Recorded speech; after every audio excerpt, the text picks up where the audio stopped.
made your point. You have made your point. Now, Asauddin Owaisi, please. शुक्रिया chairman साहब, आपने मुझे बोलने का मौका दिया। मैं इस तहरीक अदम एतमाद की तायद में खड़ा हूं जिसको टीआरएस पार्टी और हमारी पार्टी ने दिया, जिसको स्पीकर साहब ने कबूल किया। सर, मैं 11 पॉइंट आपके सामने रखूंगा जो मैं बताने की कोशिश करूंगा कि क्यों हम इस तहरीक अदम एतमाद की तायद में और मोदी हुकूमत की मुखालिफत में खड़े हैं। सर, हालिया दिनों में हमारे मुल्क में ट्रेन में एक वर्दीपोश दहशतगर्द ने अपने सीनियर मीना साहब का कत्ल करने के बाद ट्रेन के कंपार्टमेंट में जाकर नाम पूछकर, चेहरे पर दाढ़ी देखकर, कपड़े देखकर उनको कत्ल कर दिया और उसके बाद उसने कहा कि इस देश में रहना है तो मोदी को वोट देना पड़ेगा। मैं हुकूमत से जानना चाहूंगा कि क्या ये अक्सरियती तबके की एक्सट्रीमिज्म और रेडिकलाइजेशन की बेहतरीन मिसाल नहीं है, और अगर है तो फिर हुकूमत इस पर क्या करेगी।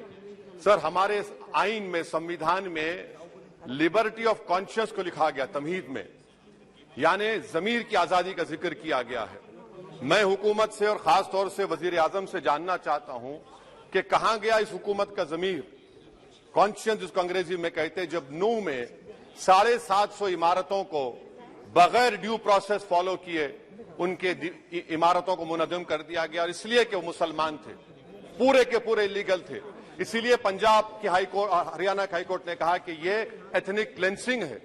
इसकी एक बेहतरीन मिसाल है उस हुकूमत की। तीसरी है कि इस मुल्क में एक नफरत का माहौल, बल्कि एक आतिश को पैदा कर दिया गया, मुसलमानों के खिलाफ नफरत का माहौल। ये 9 साल का इनका ये कारनामा है। तीसरा सर, मणिपुर के ताल्लुक से कल बड़ा लंबा जवाब वजीर दाखिला ने दिया। सर, आसाम राइफल के ऊपर केस बुक हो जाता है, एफआईआर हो जाता है। क्या हो रहा है वहां पर? कहां गया आपका कॉन्शियस, कहां गया आपका जमीर, जब वहां की महिलाओं की अस्मत रेजी की जा रही है? और आप मुख्यमंत्री को नहीं हटाना चाहते इसलिए क्योंकि वो कोऑपरेट कर रहा है। सर, मैं हरियाणा और मणिपुर के वजीर आला के लिए, किसी शायर ने अच्छा कहा था कि कुर्सी है तुम्हारा ये जनाजा तो नहीं, कुछ कर नहीं सकते तो उतर क्यों नहीं जाते। आखिर कहां गया? उन ताबूतों में खो गया कि आपका कॉन्शियस, आपका जमीर, जहां पर 50,000 लोग बेघर हो गए, यानी 6 लाख हथियारों को लूटा जा रहा है। आखिर कौन सा आप इंचार्ज वहां पर हैं? सर, 14 पॉइंट, हिजाब को एक मसला बना दिया गया और मुस्लिम बच्चों को तालीम से महरूम कर दिया गया। क्या ये आपका लिबर्टी ऑफ कॉन्शियस है? कहां गया आपका जमीर? सर, अभी आपने फाइनेंस मिनिस्टर साहबा ने कहा, यहां पर डीएमके के मोहतरमा कनीमोजी ने महाभारत के द्रौपदी का जिक्र किया। मैं ये पूछना चाहता हूं, बिल्किस बानो इस देश की बेटी है या नहीं?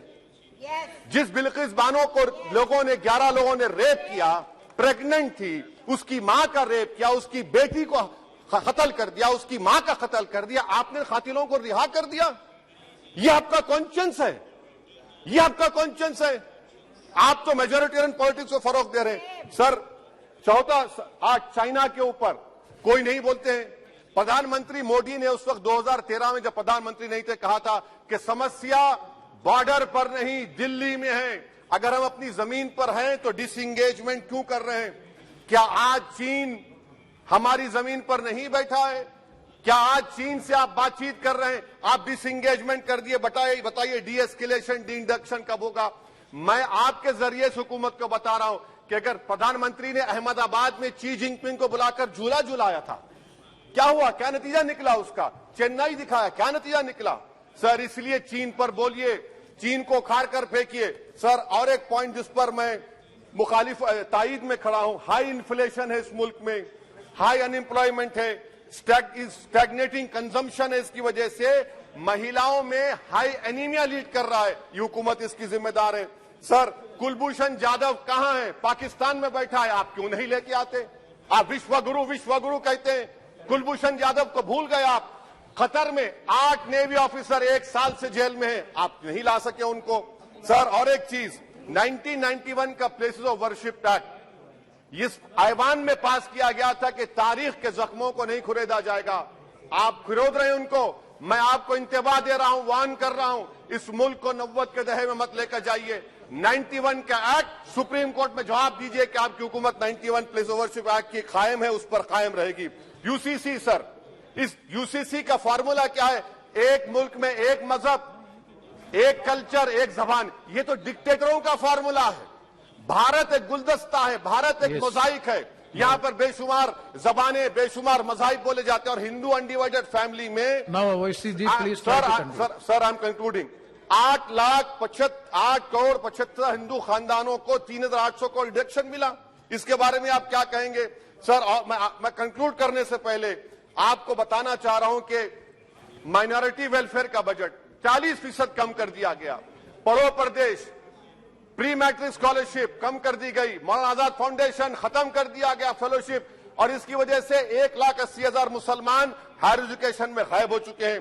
सर, मैं इख्तिताम में कह रहा हूं कि पसमानदा मुसलमान से प्रधानमंत्री को बड़ी मोहब्बत है। ये कौन सी आपकी मोहब्बत है पसमानदा, जो आपका एक मुसलमान मिनिस्टर नहीं है वहां पर?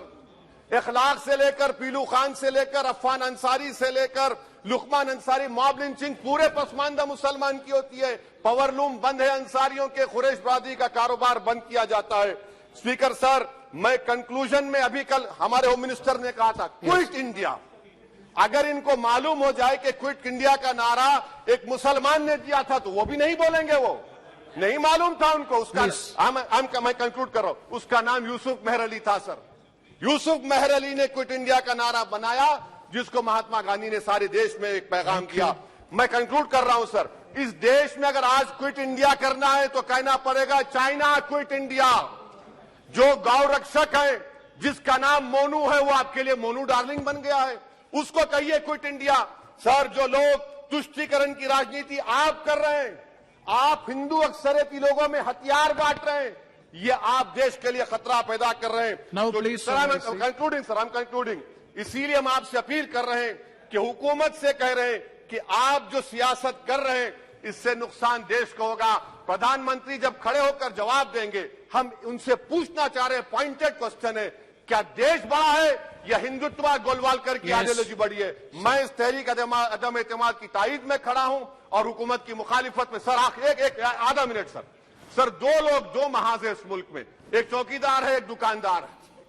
एक चौकीदार है, एक दुकानदार है। जब जुल्म हम पे होता कोई मुंह नहीं खोलते। यूएपीए का कानून अमित शाह ने लाया, इन दुकानदारों ने तायद की। आज उस यूएपीए के कानून में 83 साल का बुढ़ा सिपर खत्म करो, सिपर नहीं होने से मर गया। आखिर कब तक दुकानदार और चौकीदार हमारी लाशों पर सियासत? सर, हम कंक्लूडिंग, कब तक सियासत करेंगे? अगर आप जुल्म के खिलाफ आवाज नहीं उठाएंगे तो आपकी दुकानदारी नहीं चलेगी, चौकीदार को बदलेंगे, तीसरा महाज करेगा। शुक्रिया सर।